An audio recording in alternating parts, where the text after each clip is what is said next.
Hey, paisans, the time has come. On the air since 2009, the independently produced, non-FCC compliant champ of video game talk podcasting. Here comes Tiger Claw Radio. Here's your host, Critical Failure.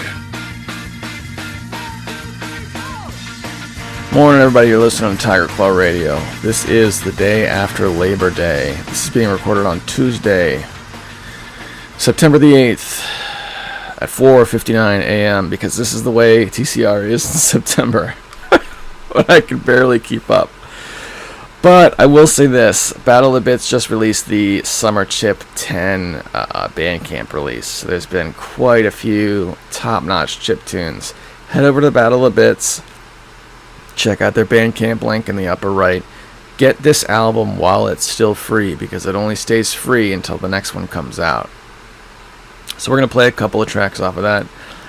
And we got some good stuff in the fail bag, and we got some other happenings in video games today when we return. Let's kick things off with a track from Summer Chip 10 from Battle of the Bits. Yeah, here we go. I think we played this one a few weeks back when we were looking through raw entries, and sure enough, here it is on the track list. This is Meganoid with Wanna Chase, created with the SID sound chip, or at least a C64 tracker. Tiger Claw Radio, stick with me.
That song is the clear winner, in my opinion. The clear winner of Summer Chip 10. Alright. In a strange twist of events, I got really into professional wrestling again in the last, 2 weeks. Which is something I never thought I would do again. When I was very young, I didn't care much for professional wrestling until we got a copy of WWF Warzone for the PS1. Now, Warzone for the PS1 was a game that was played a ton in my house. It had a very early create-a-wrestler kind of deal, which is like a standardized feature in wrestling games now. But, excuse me, we all got on board with it and really dug it all the kids in my neighborhood had wrestlers. They'd come over with their memory cards and whatnot. And we had a huge tournament bracket. And I played the storyline. Well, I guess you call it a storyline. I played like the main career mode over and over and over and over again. WWF Warzone, apart from not being a great game, was played a ton in my house. And that game got me into wrestling for a little while. Not a long time, but a little while. Like a year or two. And then it went away. I kind of lost interest again. But, excuse me. I've been told recording early in the morning like this doesn't work, but it's just been so busy. There's really no other time for me to do it right now. But I developed an interest in looking around at some of the non-WWF stuff that's out there, and I settled on AAA Lucha Libre Wrestling. And that has been, oh my gosh, that's been so much fun to watch. And like every couple of days they have something up on their YouTube channel for me to watch. So that's been really cool. Oh. Now I did find out that the AAA wrestling promotion in particular, they did actually have a PS3 game that came out probably like 5 years ago, and it looks pretty good too. But I don't know. I'm still waffling about buying it because my PS3 is in like an unplayable state. It's down there in like the family room, and when I'm in the family room, I'm working, you know, trying to help keep my kids wrangled. So I can usually only play video games when I'm hidden away in the safety of my office. So because of that, I'm a little bit weary to drop $15 on a wrestling game. But I've looked it up and I've watched some footage of it on YouTube. It looks really good. So I don't know. I know there's a couple of you who listen to this who enjoy a good wrestling match. AAA Luchador Wrestling, Lucha Libre Wrestling. Oh my gosh, that has been so much fun to watch. All right, but that's wrestling. Let's get back to video games. Yeah, you know, I used to have a lot of fun with wrestling games. I haven't been as hooked as say our good buddy Death Adder, but Warzone and its follow-up WWF Attitude. We played a lot of Attitude as well, but I got Attitude on the N64 as opposed to the PS1. So the N64 version, excuse me, N64 version had all the full motion video taken out. One of the things we loved about Warzone was that all the wrestlers cut promos. They cut these like FMV Hollywood era promos, where it was like shot like a Hollywood era FMV video game, but it was like a young Triple H cutting a promo against quote unquote the player. That's great. If you can get a copy of the WWF Warzone for the PS1, it's a lot of fun. It's a great game. I think Attitude had the same thing, but again, I had it on the 64. They cut all that out, which was unfortunate. I'll never forget Stone Cold Steve Austin in his virtual leg brace.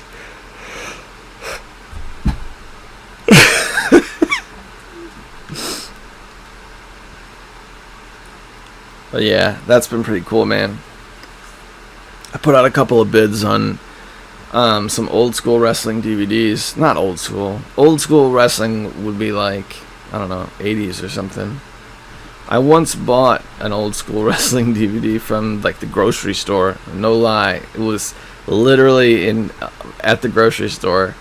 And it was like it was a compilation of Cactus Jack matches, which I thought was amazing because I had the chance to meet Mick Foley at an autograph signing once. But Yeah, that was the only time I think I've ever owned a wrestling DVD. So I put bids out on a couple of really cheap ones. I just looked up pro wrestling DVDs and sorted by, okay, let's see what the cheapest stuff is. So we're talking about, what is this? WWF Rebellion DVD 2002, which I currently have the winning bid at 56 cents. And then another $2.50 to get it shipped. When is this from? November 3rd, it's weird. November 3rd, 2001 is what it says on the cover, but the DVD is listed as 2002. And then a disc-only copy of WWE SummerSlam. I don't know when this is dated, but I see Chris Benoit on the cover, so it's got to be old. This says 2004. I don't know. We're talking about some early 2000s era wrestling, and it's good stuff. All right, I'm gonna get some tea because I haven't had my tea yet this morning. Let's go back to the Summer Chip 10 album, and we'll listen to something else. This one's from, I don't know. This one I was really excited to hear because I didn't see it in the listing when I was going through the tracks, like when I was going through submissions. But I see it on the listing now. If you go download the album, it's from Sievert. Do you guys remember Sievert? Sievert was putting out tracks on the 8-Bit Collective like 10 plus years ago.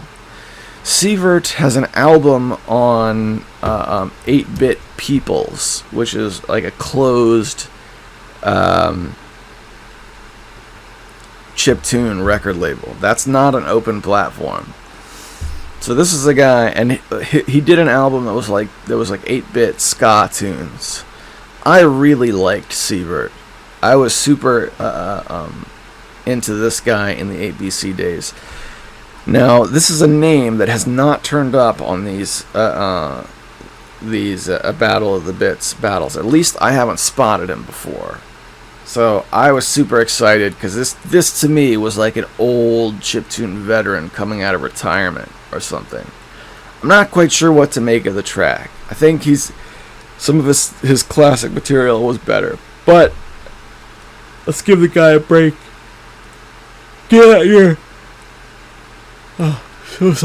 Get out your critical listening ears. I don't know, whatever. Tell me what you think. We'll compare notes when it's over. You're listening to Tiger Claw Radio.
Alright, how we doing? Back on the air.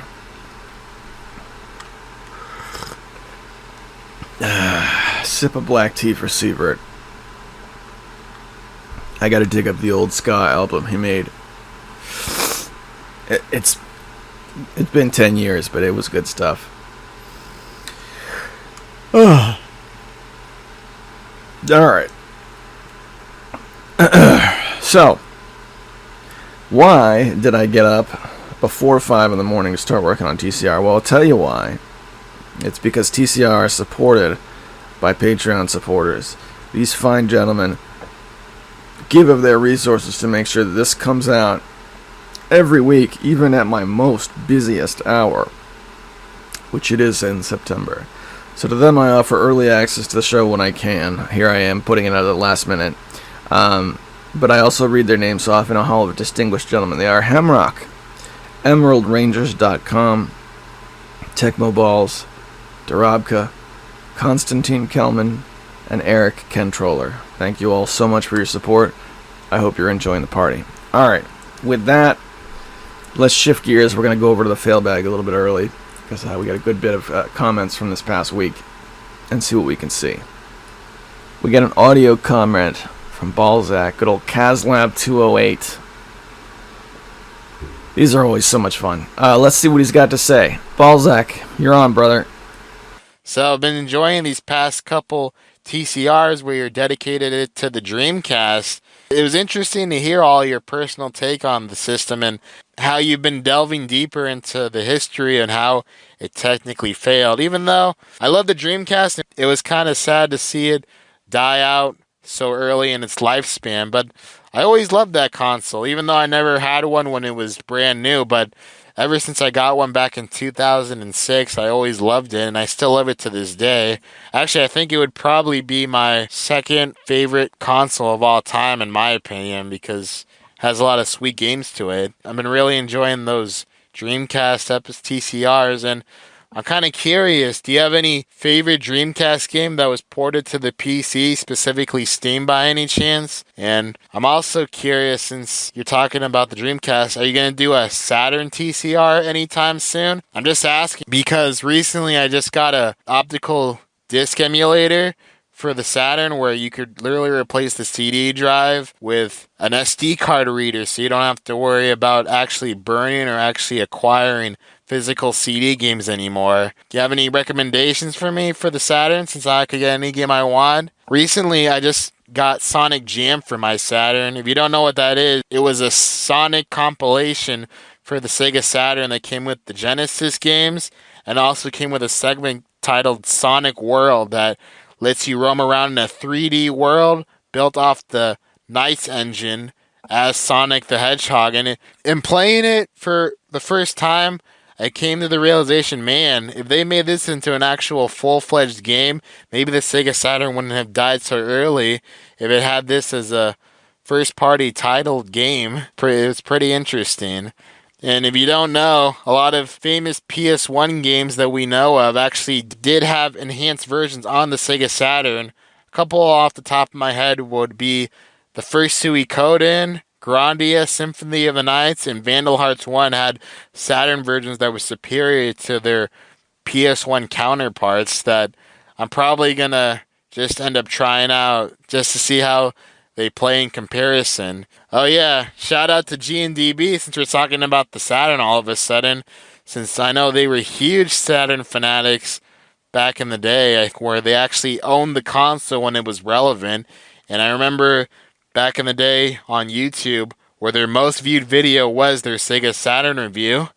Now, since I have access to the Sega Saturn library, I don't have to worry about paying for these games. I'll finally be able to play Burning Rangers, Magic Knight Rayearth, and Lunar Silver Star, and Eternal Blue for the Saturn, without having to actually pay for them anymore, since I know they were talking big about all those games. I remember back when I first listened to those podcast episodes, wondering, man, I wish I could play these rare Saturn games you guys are talking about, since back in the day, Saturn emulation wasn't very good, and I definitely did not have the pocket money to pay for these rare Saturn games. Oh yeah, and shout out to Sendu. I know you have a few Saturns, so I'm curious. Do you have any Saturn recommendations you could give me? And do you recently pick up any new Saturn games? I'm just kind of curious about that. And another shout out to Hemrock, since we're talking about all the Sega stuff. Did you ever grow up with any of these Sega consoles, or did you ever acquire any of these recent ones? And what's your favorite Sega consoles? Finally, I know this might not be relevant to you or not, but I'm just curious. Derek Alexander, or what he's known as Stop Skeleton from Fighting, or the original HVGN, he recently did a 13-year HVGN stream where he went through certain episodes of Happy Video Game Nerd, and I was curious, do you still watch Derek's videos by any chance? 13-year anniversary stream was pretty interesting, especially some parts of it that he was talking about behind the scenes things that were going on in his life when he was making HVGN episodes, where he was saying that editing and making those videos actually helped him in life because they were able to distract him from certain parts of his life that weren't going so well. Because if you don't know, he explained in detail about how he graduated college back in 2008. 2008 was the year when the economy tanked drastically, and he was saying how when he lost his job, he used making videos as the HVGN as a good way to escape reality a little bit. So I was always feel like I could relate to him a little bit, because I know there were certain parts of my life where I didn't feel that things were going so great. So I used some kind of distraction, like either playing video games or watching, internet reviewers as a distraction to help ease my way back into reality. Stop Skeletons from Fighting is actually the only YouTube channel I still watch that I originally watched back in the mid to late 2000s YouTube days. It's kind of ironic, right? Because how I found out about HVGN was through AVGN, and I haven't watched AVGN in years. Actually, speaking of Derek, I remember when Derek and Calvin were both on the Monster Cast, and that segment was pretty okay. I know you say that turned into a train wreck at the end, but I thought the part that you left in for the Monster Cast ended up being pretty good. So that should be about it for now. Just same words as always. Hope you and your family are doing okay with everything that's going on, and see you on the next audio comment. I think we're up and running now, but I had some pretty severe issues just now of this recording at the wrong speed. I would record it and everything would sound fine on my end. I'd go back and play it back and it'd be like chipmunks. I think we're up and running now. Okay, so Balzac Brothers, good to hear from you. Let's go back and go through what we have here. So we talked about the Dreamcast up at the top of the comment. The Dreamcast had a short life, but it left huge waves, in my opinion, which is why I think it's a case that's always worth going back to and taking a look to see what happened, taking a look at some of the innovations, and really putting it in the context of that time, because I was just the right age, man. The world was big. I was just starting to grow up, but I don't know, it was a good time. So when it comes to Dreamcast games that got ported on Steam, there are a few. There was like a 4-game kit of bass fishing and Sonic Adventure and a couple other things. But the one I think that sticks out to me is Space Channel 5. Was like a guilty pleasure kind of game. Like, it's definitely a weird game, but that's the most lasting of the ones specifically that made it onto Steam. There's also I really don't know if there's any other games from the Dreamcast that are on Steam. I mean, you could count, on a technicality, you could count Tomb Raider Chronicles, because that had a Dreamcast release and it is also on Steam. But it's really those four: Crazy Taxi, Bass Fishing, Space Channel 5, and Sonic Adventure. Those are the four that you're looking for. Of those games, I had the most fun with Space Channel 5. Good stuff, though. So then we come to the Sega Saturn. Sega Saturn recommendations. Now, I have a Sega Saturn, thanks to Desm. Thanks for that, man. And I have a few games that I enjoy, and I've had one earlier in my life, but I'm not as seasoned with the full library, so my recommendations are probably not going to line up with the greatest on the system. The game I had the most fun on the Sega Saturn was Street Fighter Alpha 1. Not the best Street Fighter Alpha game.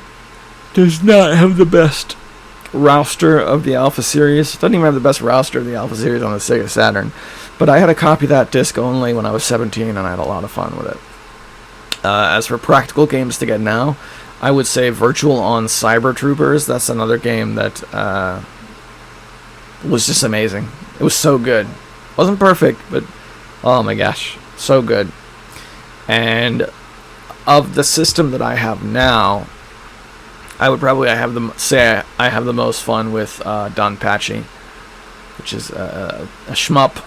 The cave shmups are really, really good. Eventually, I'm going to sit down with Radiant Silvergun and give it a try, because I know people love that game. That was like an early grail for the Sega Saturn I would see people import, was Radiant Silvergun. It used to go for like $80. I don't know what it goes for now, but it's way more than that.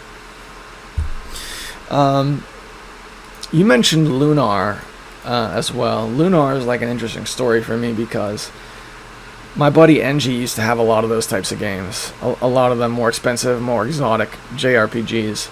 And I remember him having Lunar 1 and 2. And I remember specifically being super impressed with what you got when you bought the original Lunar. Talking about Working Designs PS1 Lunar that came in a big cardboard box with a cloth map and several other bonuses. I used to joke with him about how they gave him a napkin. I'd pick up the cloth map, like, hey, thankfully you got your $100 PS1 napkin here. And I razz him about it a little bit, but it really was cool. And I always wanted to sit down with Lunar, but I never quite made it happen, because I wasn't into JRPGs at the time. And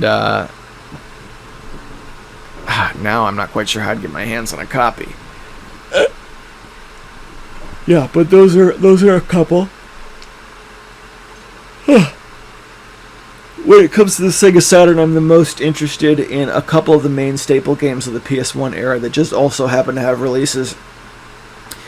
Not exotic games by any stretch of the imagination, but two in particular. One would be Tomb Raider. The original Tomb Raider is one of my favorite games of all time. It's not my favorite, but it's one of my favorites. It's in the top 5. And it was developed for the Sega Saturn. It was supposed to be a Sega Saturn exclusive originally. So that's one game I would seek out on the Saturn, as well as the original Resident Evil, just because Resident Evil was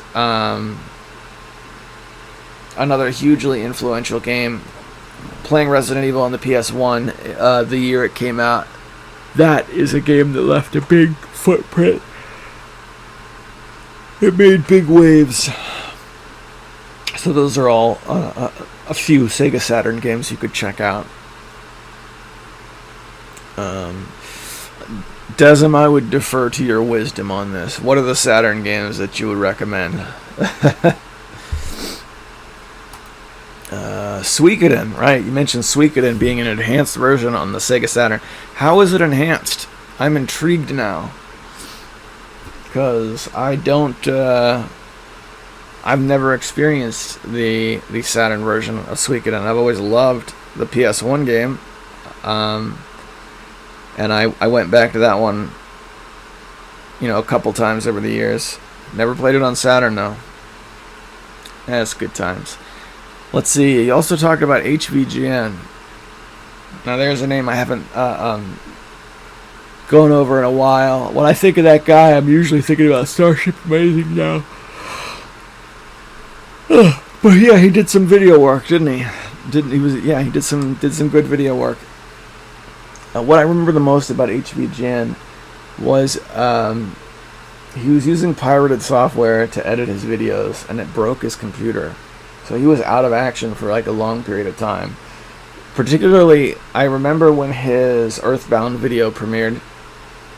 I remember the morning that came out, I got up and watched. It was like an hour long or something. I watched the whole thing early in the morning while everyone else in my house slept. That was a good time.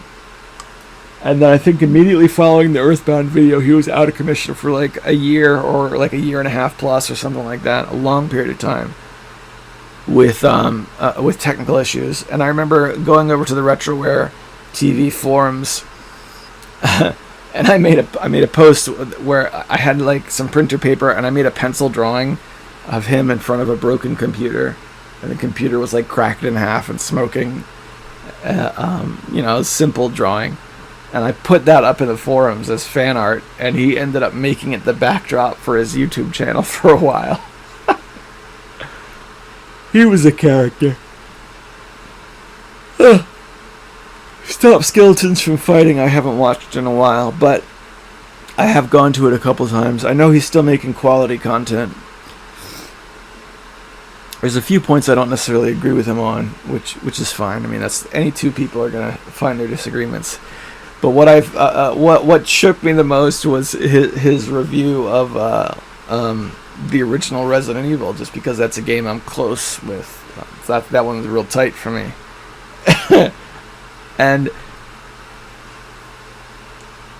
all the stuff he digs up in terms of the history of the game,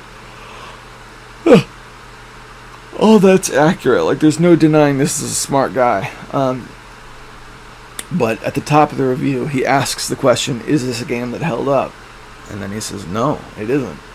Now, I don't know. I would disagree with that, but maybe I'm in the minority. But the way he embellished his delivery of that line. But is this a game that holds up today? No. No. He like method acted it. He put his whole body into it. Poor Derek. I don't know, man.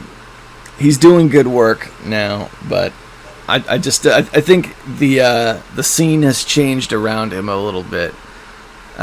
Whereas I credit him for being one of the people who really helped take us out of the era of everybody just poo-pooing on games that nobody cares about, right? You remember, like, immediately following AVGN when it was the thing to make angry reviews? I credit him as being, one of the driving forces that took us out of that. So it's cool to hear him still making stuff to watch and still doing his thing. Ballsack, brother, it's good to hear from you, man. I hope you're doing well. Thanks for taking the time to leave an audio comment. Oh, if there was ever a week where it has bailed me out, it's been this one. Alright, 6 in the morning. I'm gonna have to refocus my efforts on getting ready for work before too long. So let's see what we can do. Atlanta Guitar. Now, this one is from my WordStar 4 video. So these are hit and miss. WordStar 4 remains my most watched video. In 10 years of YouTube. People go to that video and leave all kinds of weird comments, particularly, poking fun at me for not really knowing how it works, which is perfectly valid. I think the pinned comment, if I'm not mistaken, is somebody ribbing me pretty hard, but this one I felt worth going over. It's from Atlanta Guitar, who writes, if you weren't around back then, there was no clear winner of the word processing domain, with people using whatever their company or organization provided them.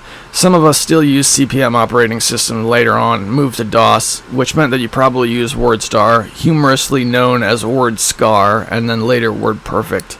I use WordStar for product documentation, also to develop code in Turbo Pascal, so I became an expert in WordStar, which meant that people would bug me with their questions.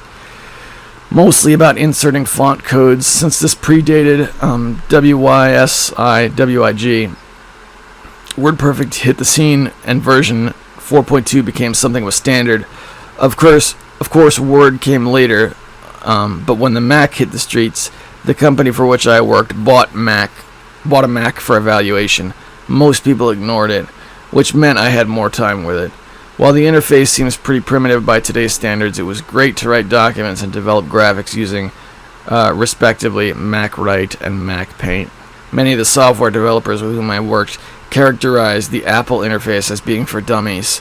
Yet Microsoft hustled to put together MS Windows in the early versions, of which were fairly horrible in terms of performance, since it ran on top of DOS. Frankly, I never got into the Mac versus Windows wars, since at the time I was also learning Unix and Digital's VMS for their VAX systems. My selection of word processing applications was whatever was offered as the most stable performance. Also remember, the laser printers were very expensive then, and you would have to download font sets to printer memory, which was a buggy process, which is why Apple went for the totally integrated approach with their laser writers. This is a big selling point for Apple, which is so apparent now. Since they branded all of their hardware, they could guarantee better performance, even though there were problems. Just not as many as you had on a PC running DOS or CP/M, and were trying to integrate the third-party printers. As long as you didn't use a proprietary font, whatever you saw on the Apple screen would generally print. Not so on DOS or Windows. Using HP printers, where you generally had to spring extra money for font cartridges, the Unix OS and IBM's VMOS both had typesetting packages such as Arnoff and Troff and Script, and there was text. So for a time, you could have documents being produced with a large number of different technologies. So if you're a company issuing official documentation books, it was a big deal if you picked the wrong technology. It could be a very expensive decision. Sorry for the long comment, but it's weird seeing this video and not thinking about how primitive this technology was then. We actually knew that was the case, though. No one believed that something like WordStar or other packages were particularly great, though it was a significant improvement over having to use typewriters. Wow, that is interesting. That is interesting. That's somebody who was not only around then, but around and working then. What a valuable piece of history that is. Thank you so much for leaving that comment. I know this person. There's no way they're listening to this podcast. But thank you so much for checking in and leaving that on the WordStar video. I love that. Alex Swingle writes, at 29 minutes in, don't feel bad. The average price is $80 for Clock Tower 3. You didn't get fleeced at all. That makes me feel good. It makes me feel good. I came in a little bit under the average. That's all right. We'll give the guy a good deal. And I'm very happy with what I collected. So thanks for that, man. Thanks for checking in. I hope you're doing well. Death Adder writes, nothing wrong with selling off some of your old stuff. It's a good idea to hold on to the gifts you received. I regret selling off a couple of gifted items during a massive DVD and video game purge I did in 2013. Did one of your listeners just randomly offer to give you a current-gen console for no reason? Man, I gotta get that guy a link to the Death Adder Super Show. What have I been playing on the N64, you ask? Well, I've been sampling a lot of random games, but the ones I really sank my teeth into have been Mario Kart 64. I mean, duh, it's Mario Kart 64. Mortal Kombat Trilogy. I couldn't recommend this version to anyone over the PlayStation 1 version, but not having to deal with the PlayStation 1 load times in between matches is pretty cool. And you get a character named Chameleon who is still has all the moves of every female ninja. Star Wars Shadows of the Empire. It's an awesome Star Wars game with a lot of variety in play, since it's nice to visit a time before the prequels and Disney abominations existed. You're just a space dude with a jetpacking around fighting the Empire. WCW NWO Revenge. The THQ wrestling games on the N64 haven't been topped in 20 plus years in terms of fun factor, and trust me, I played a lot of wrestling games. And Spider-Man 2000, kind of a blurry, uncontrollable mess, but I enjoyed it. Stan Lee even lends his voice on the cartridge. It's a game that our people would like, but the juniors of the world probably wouldn't. Man, what a great comment. I never did get to play WCW NWO Revenge, but you're not the first person I've heard talk about how awesome that game is. And now, since I've been back into wrestling a little bit, something that I know is not going to last forever. I should go back and check it out. Yeah, that'd be cool. There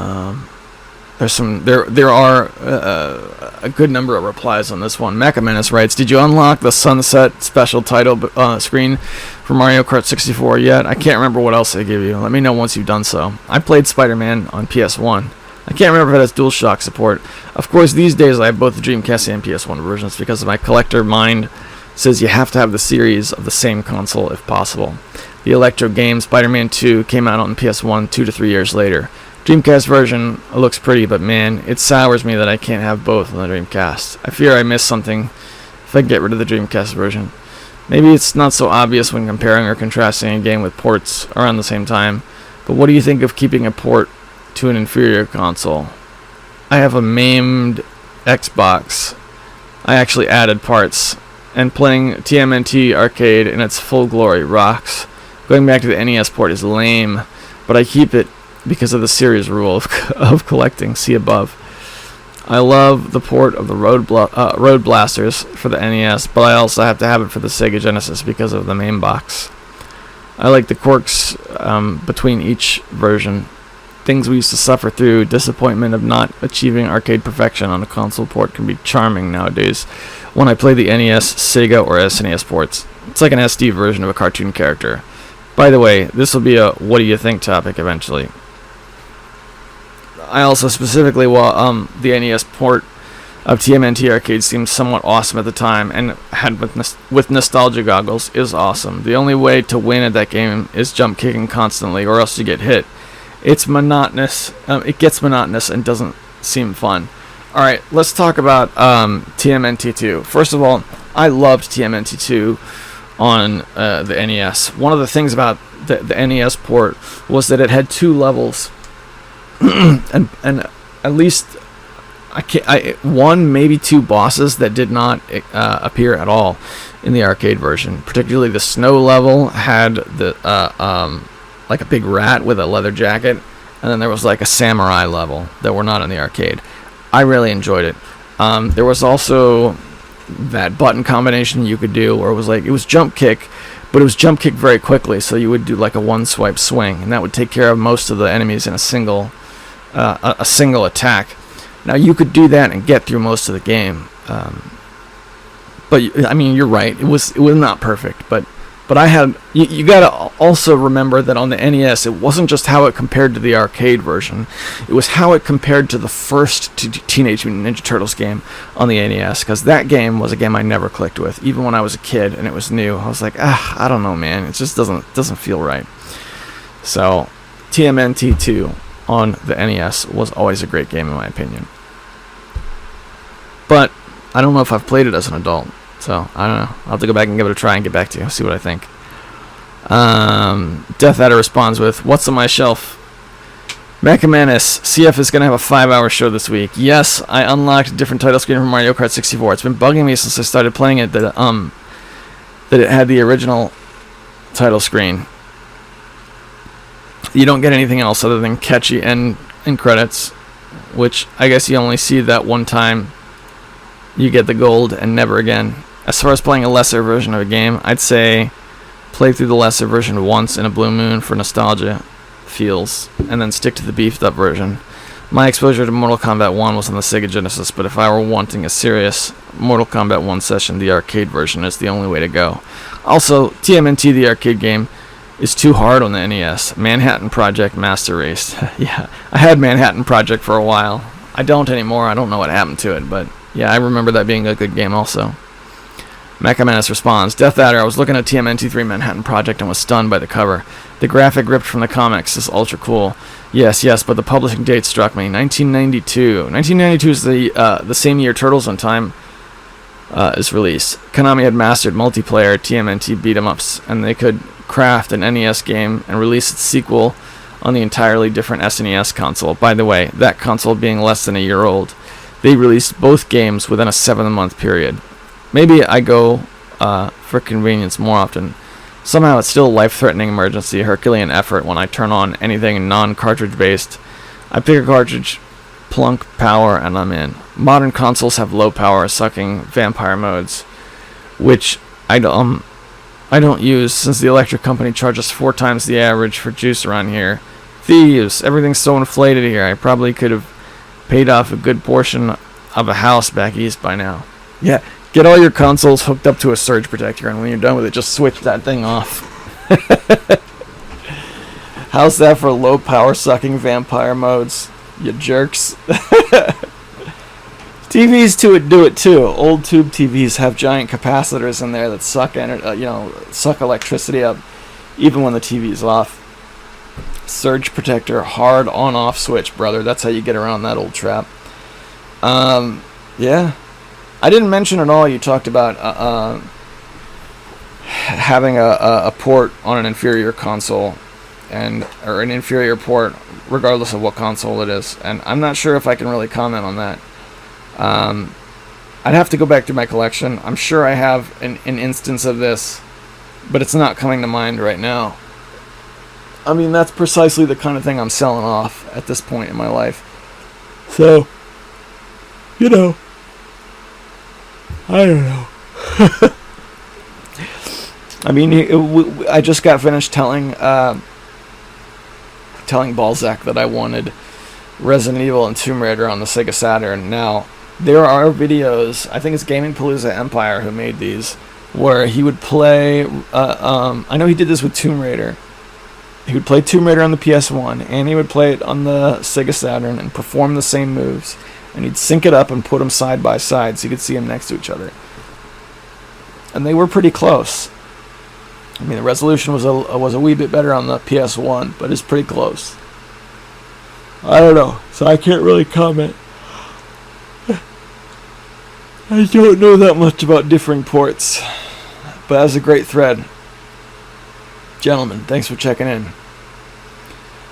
Alex Wing, I'll put one on Monstercast too. It says I still enjoy our banter for the top 5 Genesis games. Yeah, it was a good session, man.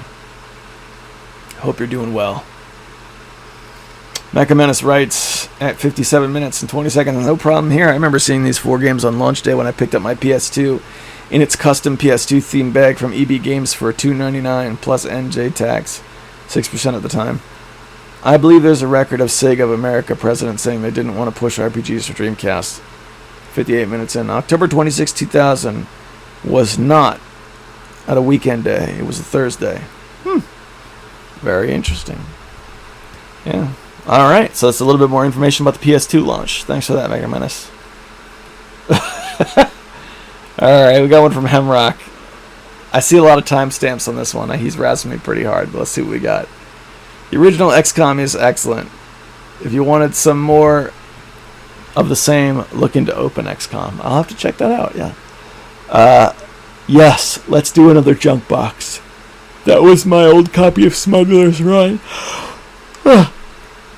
Oh, excuse me. I got it at Play and Trade somewhere around Bryan, Texas. Belch. Yeah, sorry about that. GameCube games are going crazy on eBay. It may not be a bad time to cash out. Yeah, I got a couple and I'm willing to let go. I'm never... It didn't click with me. Years ago, I had an opportunity to buy In the Hunt for the Sega Saturn for $20. I passed. I never saw it that cheap again. You know what? It's an expensive game, but I gotta be honest. I was able to play it recently. I can't even remember how. But that's a 5-minute gaming session, dude. I can't pay $100 for it. It's a beautiful game, it really is, but it's a 5-minute gaming session. This is not a cave shmup. This is not Dodonpachi. This is not Raiden 3. This is not, one of these games that I can memorize and play to death and play the same stage over and over and over again. It's beyond difficult. It's insane difficulty. So I don't know. I'm kind of glad I didn't pay $100 for it. Back to the comment. Enjoying what you've been less concerned about acquiring all the things. Sounds like a good philosophy. Yeah, it's hard to do, man. My mother used to throw my things away. So I think I usually contribute that to how I settled into buying a bunch of stuff. Because whenever I would acquire things, I never felt like I was acquiring them permanently. It's just like until the next clean out.